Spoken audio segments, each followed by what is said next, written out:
हिरण्यवर्णाम् हरिणीम् सुवर्णरजतस्रजाम् चन्द्राम् हिरण्मयीम् लक्ष्मीम् जातवेदो महावः ताम् महावः जातवेदो लक्ष्मीमनपगामिनीम् यस्याम् हिरण्यम् विन्देयम् गामश्वम् पुरुषानहम् अश्वपूर्वाम् रथमध्याम् हस्तिनादप्रबोधिनीम् श्रियम् देवीमुपह्वये श्रीर्मा देवीर्जुषताम्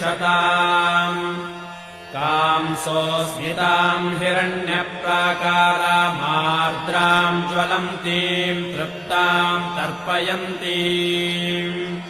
पद्मे स्थिताम् पद्मवर्णाम् तामिहो बह्वये श्रियम् चन्द्र